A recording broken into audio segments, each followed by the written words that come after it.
Welcome to this video on utilizing the NSPIRE case management system. We'll call it the CMS for short. I have a couple of tips before we begin. First of all, when using any instructional video on YouTube, it always makes sense to check the resolution by clicking on the little tools or setting icon at the bottom right.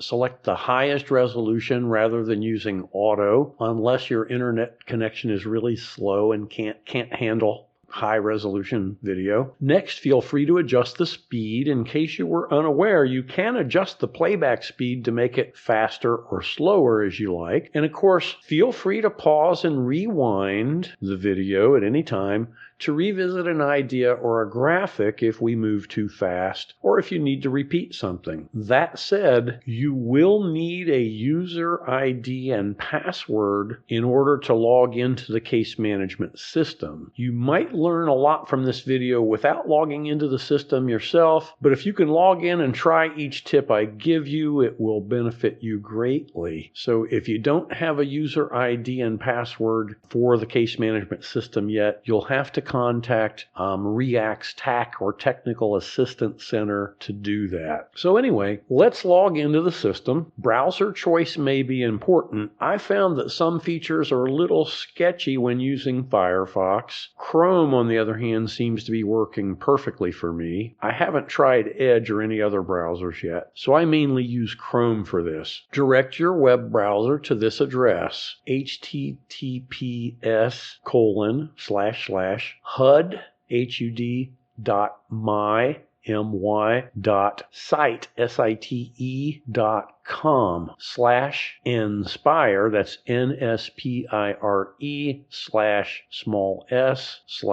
This will bring up a login page where you can enter your user ID and password and then click Log in. If your login is successful, you should see the very simple home page with an NSPIRE logo, a house icon to designate home, a link to inspections, and a link to deficiencies. Clicking on the inspections link, you'll find a list of all properties for which there is inspection data available to you. This includes properties with inspections due, ordered, scheduled, and completed, even canceled or prematurely terminated. Clicking on a given inspection record brings us to an inspection data page, and this gives us our first glimpse at how complicated and almost complete the inspection records are. I stress the words almost complete because, as you'll see, there is some important information missing. But let's first review the information that's available on this inspection page. There are two main columns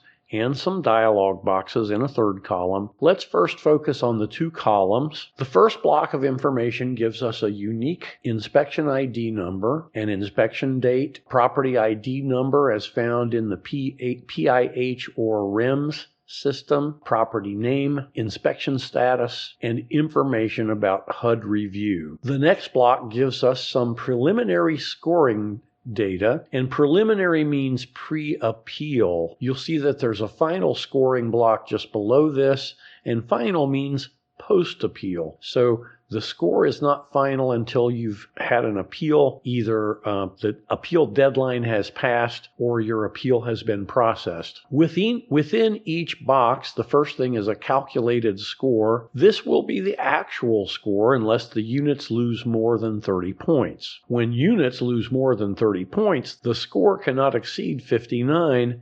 It will automatically be dropped to 59 if it's any higher. For example, if you lost 31 points in your units and nothing in any of the other areas, your calculated score would be 69, but this would be immediately dropped to 59, and that would be what you see on the next line below calculated score, the inspection score. The property and unit thresholds are actually the number of points lost. I'm not sure why they use the word threshold here. What this is the actual losses. So from the example I gave above, if you lost 31 points in the units, both the property and unit thresholds would show 31. Also notice that alongside of the scoring data, there's a second column that contains some flags, a symbol, a letter grade. A red flag is fail, a green flag is a pass. Also notice all of these data points have a little letter I in a black dot icon. I is for information. You can click on these little icons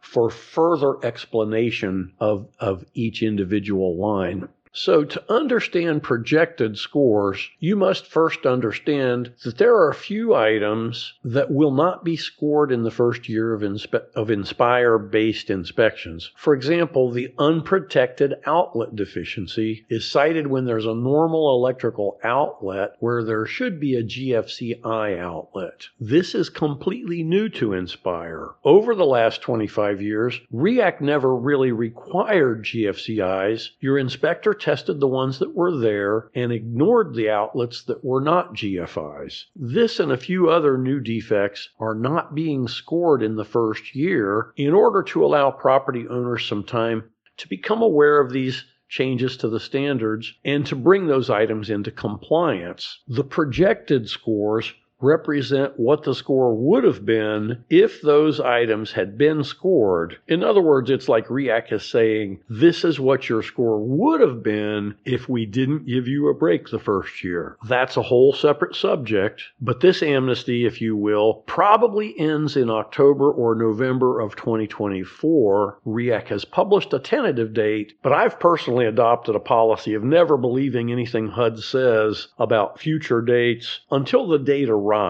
We found that nearly everything HUD told us about NSPIRE from 2019 through like May, June, or July of 2023 was sketchy or just downright wrong. So I'm creating this video in June of 2024. If you're watching it beyond October of 2024, check for new information on this topic. Anyway, there's a block with additional details, a due date for the inspection, and an ideal future date, etc. This block is mainly for REACT officials, the field office, or the inspector. There are blocks of deficiency counts for that statistical person who loves to tally these things up. And finally, there's a block of information on whether an appeal has been submitted, an appeal deadline, appeal status, and then some system information.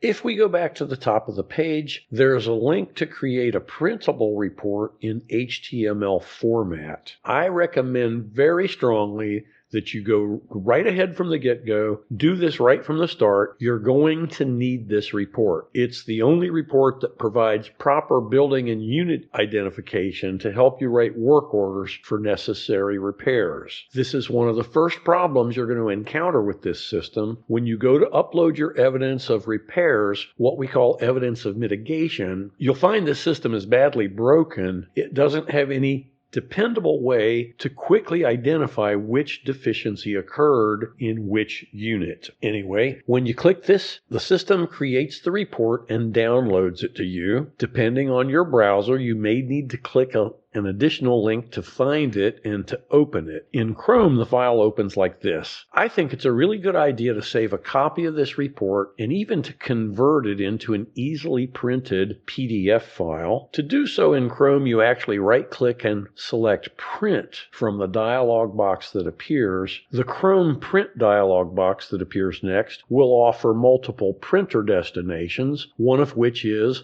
Save as PDF. Select Save as PDF and click Save. This will produce a PDF file that you can view on your screen or you can print. The PDF file also provides the preliminary and final scoring data that you find on the first page of the case management system. This is followed by a page or pages of building and unit information indicating which ones were inspected. This is then followed by information on which certificates were presented. Then we get into the meat of the report where the inspection results for the outside appear first, followed then by defect records organized by building and unit. Each individual deficiency record displays deficiency details, which is basically a standardized description of the defect selected by the inspector, followed by a manual comment typed in by the inspector, a small low-resolution photo, a point deduction, a repeat, not repeat indicator, and a level of severity. For any given unit, any repeated defect does not count against your score. A repeat defect should always show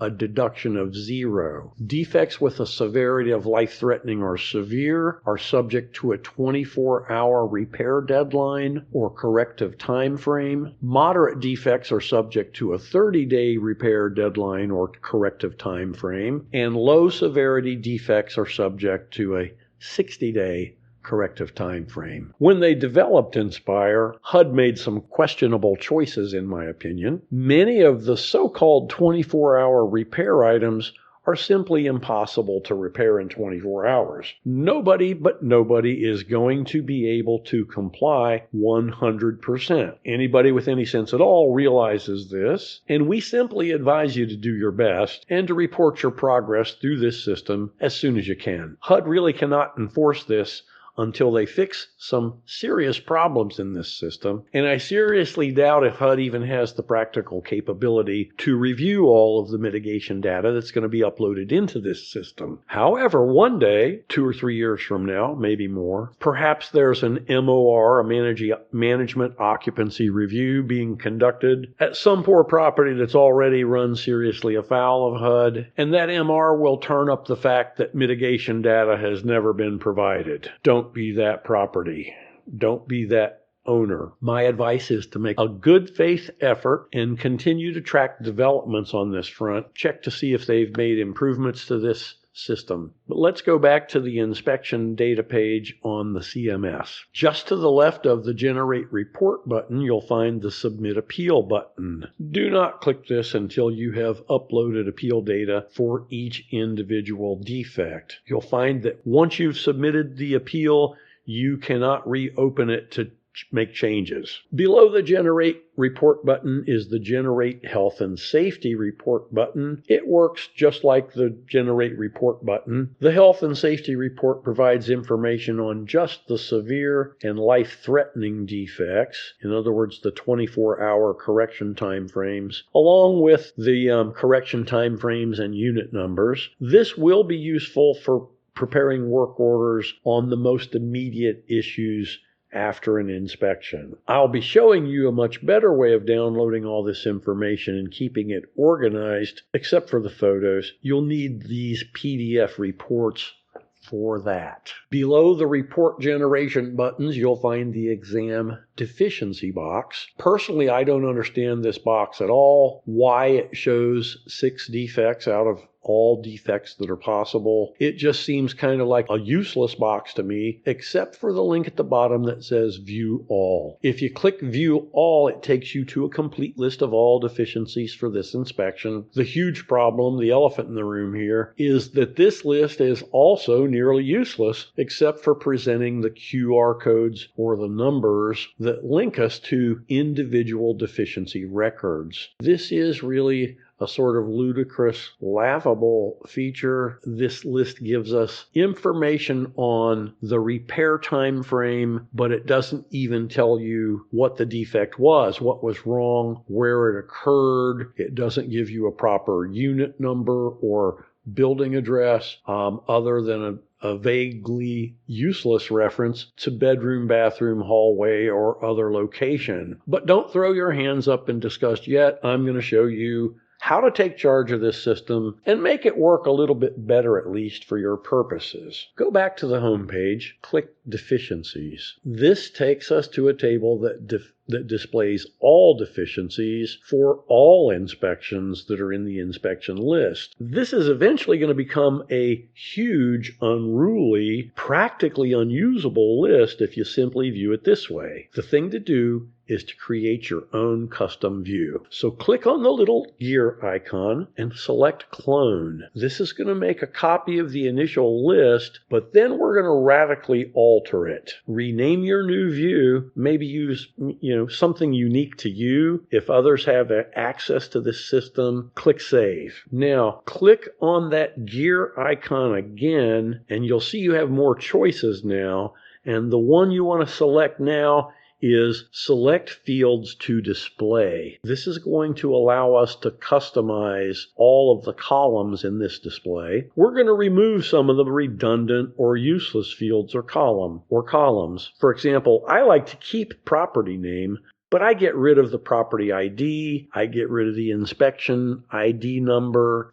For this purpose, I just want to group everything for one property together maybe. So I take out the address.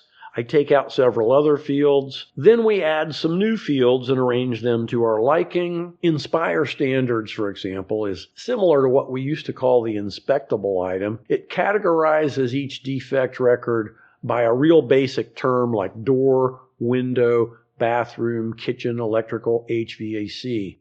I like to add that to the list. I remove and add fields until I have, from left to right, the deficiency name or QR number, property name, NSPIRE standards, deficiency details, deficiency comments, room/location, status, corrective time frame, and last but not least, score deduction. You may find a reason to add or subtract other columns, but that's where I'm going to start. Once we've accomplished that and saved this new view, now we can add a filter to control what appears in the list, eliminating the data that we don't need. The most obvious filter might be one to limit our list to one property name, so we can generate a list of all defects found on one property. So I'll create a filter. I'll say, let's filter the property name. Let's have only properties that have REG in the name, and then that limits me to one property that's got that series of letters in it. I could put in a whole property name, whatever. And so we might want to display data for all properties. We might want to display data for all of our properties, but use a combination of filters to limit our list to only the 24-hour repair items for which evidence of mitigation has not yet been uploaded. So that would be like a list that tells us all of our overdue data for all of our properties. So once we have a perfect view for our purposes, we have a choice of filters that we can use. We might want to sort the list in various ways, and you'll find that some fields or columns are sortable. You can just click on the header and you'll see a little arrow appears that tells us that we've sorted that column up or down according to the data in the column. For example, you can sort all defects by correction time frame, and this will group our 24-hour, 30-day, and 60-day repairs together. Some fields or columns, however, are not sortable, and sadly, this includes the comments field. I say sadly because this can be one of the most useful columns in some situations. Well, I've also got a solution to that problem, but let's quickly look at one more feature of the list by clicking on the drop-down arrow, and you'll see that you can choose to wrap text or clip text. So the solution that I was going to offer to not being able to sort certain columns is to copy all of this data into an Excel spreadsheet. Now you can sort and filter this data in any way that you can imagine. This may assist you in converting inspection data into formats that can be imported into a work order system, for example. Or I know for a fact that it helps me when I'm trying to develop appeals. You might want to have a blank spreadsheet already open before we get into this. What you're going to do, if you've got a spreadsheet ready to go, select the data in the list, scroll all the way down the page, hold the Shift key, and click at the very bottom of the list to highlight everything. You've selected all the data in the list, right-click and select copy, or you can use the keyboard shortcut Control-C, which is what I personally prefer to do, and now you can paste that data into your spreadsheet. You can use Control-V, or if you're using the drop-down menus, you want to select Keep Source Formatting when you paste that data in. The main reason for doing so is to make sure that we maintain the links for our QR numbers. You'll find that those QR numbers, if we maintain those links, those are active hyperlinks. As long as we're logged into the system, you can click on one of those links in the spreadsheet and it will open the pertinent deficiency record. And that's real handy when you're maybe trying to look up photos, trying to look up reasons for appealing. If you end up with these pesky checkboxes in your spreadsheet, you can delete them very easily. All you have to do, select the columns around where those checkboxes show up, use your Excel Find and Replace menu, select Go to Special. This will pop up another dialog box. You want to check the radio button for objects. This will select all of the check boxes at once, click Delete, and voila, they're gone. Then you can delete the extra columns and rows, rename the column headers to your liking. Now you've got a very neat spreadsheet that you can sort and filter any way you like. You can, for example, add columns for assignment and completion of tasks. You can put your plumbing issues all together for a plumber, put all your electrical issues together for an electrician. If you're using a property management information system that allows you to import data into work orders, for example, or other forms, you might be able to develop an intermediate format for importing and exporting data. So wow, this was quite a topic. I'm going to end it there. Thanks for watching. Let me know in the comments below if you have questions, suggestions, or other observations that might be helpful to other viewers. This is Michael Gant presenting this video for the inspection group. If you found this helpful, I would really appreciate it if you'd give me a thumbs up, check the little thumbs up like button, and maybe even subscribe to this channel. That way, if things change on this, you'll know when I upload a video. So like and subscribe. With that, this is Michael Gant, over and out. Thanks again.